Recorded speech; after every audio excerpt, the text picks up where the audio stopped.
Hi guys, welcome to day 3. It's day 3 today of me being a student.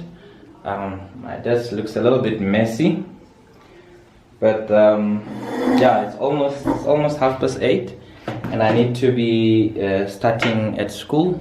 Before we start going, I'm just gonna make a cup of coffee, get myself in the mood so that I can start cracking today.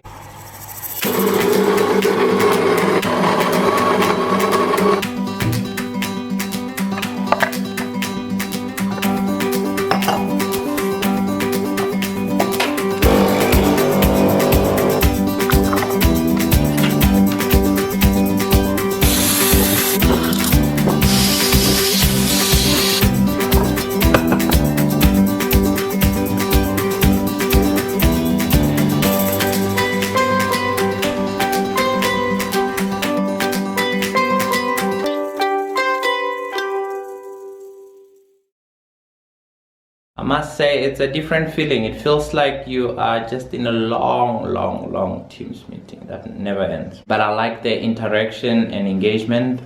And yesterday I was able to share a few things with the guys, and they were like quoting, and those were good affirmations. But also on the other side, I was able to identify other things from other people. Simple thing like not putting your background, when we put background things so that people don't see people passing at the back. Just being bare like that and not putting the background. I did give out input that to a person that I was in a group with. That created a sense of trust to say I can see my background. And the fact that, when it was just a few of us, 5 or 2 or 3 of us, we are talking without muting our mics. That also creates a sense of trust to say I'm not hiding anything. I'm not, when you say, ooh, I got this problem, and in the back I'm still laughing with the poker face like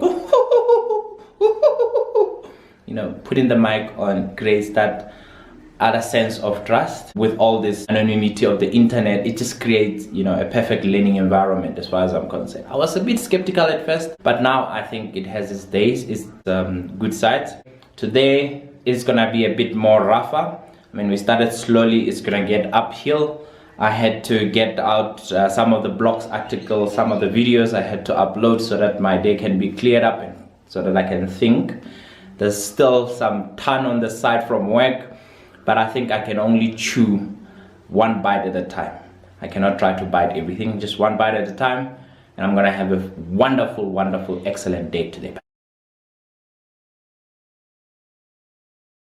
So what we did in class that I liked so much is this framework for system thinking.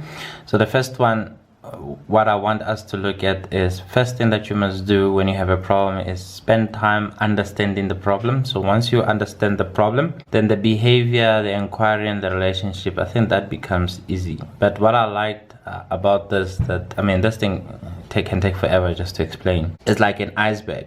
So you have a little bit here that you're trying to solve for, but the bigger problem is down here. And what I liked about that is this example. I think it was quite important. Example of a taxi driver. Let's say, for instance, you are one of those good citizens who thinks that taxi drivers should just go for advanced driving. So your opinion is you sending it to a taxi driver to say, go for advanced driving. But also to that context, while you're trying to understand why taxi drivers drive the way that they drive in Johannesburg, you have to start to think about, the taxi drivers themselves and what makes them to drive that way. Maybe some of them just need to make the money for that morning rush, and that's why they have to cut through you all the time. There's also another guy here who's just the taxi boss who is putting pressure on this guy to say, you know what, I need my 2,000, 3,000, I don't know how much they want per day. So this guy needs to make sure that he gets as many customers as possible, so they cut through you, they don't care about your taxi drivers. Also to that is external factors, which is the Uber, but not the Uber model, like the supplier.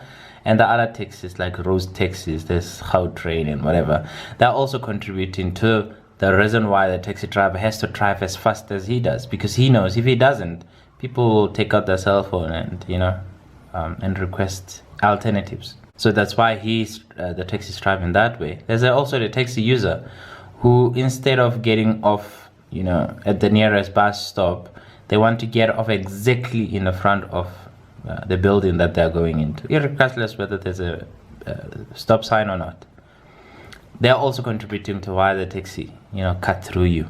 And also to that, it's you here who's driving so crazy, thinking, yeah, without taxi drivers, I can be so excited. And that's you over there. And you're also contributing, because the other guys is after you. I've seen some drivers, after a taxi driver does whatever, they come to the taxi, they root, they even stop in front of a taxi, like, yeah, feel it, that's how I felt, And a taxi driver is just looking out for his family, to get the money, to give it to the boss and feed his family. I don't know what the equation is. Also to the other side is this guys, which is the road traffic management, the government with their regulations, and the local police, who also into this whole thing either put pressure on the taxi drivers, or they allow them to get away with things because maybe they understand much better about the system. And you're coming over with, I need advanced training for these guys. Also to that, there are taxi associations. I think they said this is one of the biggest ones.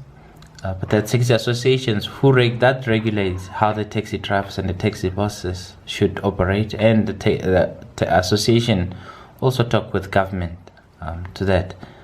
And also part of that is the apartheid era spatial planning that left the poorest outside of the city. They live far away. Example of that is Soweto. Alexandra, it was just caught by development, but places like Tembisa, they were actually designed to be far away from the mega city, and far away from everything, and the poorest people stay there. So the taxi driver, in order for him to make his money, he has to travel for peanuts, taking the poorest people from far away into the big thing, and then make the trip as many times as possible in that 1 hour, 2 hour when the kids are still going to school. And that creates this irritation to you, and then you're thinking to yourself, if I want to involve advanced driving for all the taxi drivers so that they can be considerate for me as I'm driving, this is you with your Porsche, and then you're like, what should I consider? Just you understanding. You must just know that there's a whole lot of things taking place in one go. This is just the you of the Uber model, and this can take forever. Just understanding all of this, what's people's ups and downs. Once you have done that, then you can move on to the next stages. So this is called a rich picture, because it's a picture with rich characters, and they each have got stories. That's why they have little bubbles there, and these stories help you to get to the problem. Like this one, taxi boss says, margins are tight and I don't get a subsidy like others I won't mention. Customer says, customers is always right, drop me off right here. You see, all of those voices help you to understand. Maybe it's a little bit of summary to understand what's happening in the bigger, in this area. But what I found quite interesting, I want to share with you, is the creating a rich picture, just to put out who's involved in your problem. It could be in your organization. Maybe you want to do financial intelligence or whatever new report that you want to put in. Put yourself there, or put your boss there, or put whatever stakeholder there, and then put all of these people, database manager, this person who's this, the person who checks that the computer is up. I don't know what they call them. System administrators, database administrators, report whatever, license people for the software. You put them around like this. And then in that way, you are, forget about the other steps. Just if you can get this one right, you are almost closer to cracking the core of your problem. Day 3 has been really intense. We did a lot of exercises. System thinking does not mean coding thinking, but it's thinking in a bigger scheme of things, which actually required a lot of activities, hands-on. We had to make crafts out of nowhere. It's been really, really intense and exciting at the same time. So they were right. Day 3, it's actually hands-on. But I was blessed to be paired up with, everybody's got wealth of wisdom. And our craft was on fire also. The day went quite well. And I learned quite a lot. One of my key takeaways is do not suggest best practice to people, because everything else needs context. I cannot say, but your neighbor or the next country or the next company does this. Apply the same thing. You must understand every problem needs to have its own solution. So I think that is a nice key takeaway for me. Anything else that you want to say? Yes. Your kids jumped on the TV stand and then pulled the plugs, and now the TV, Android TV, everything else disconnected. But school's been hectic today.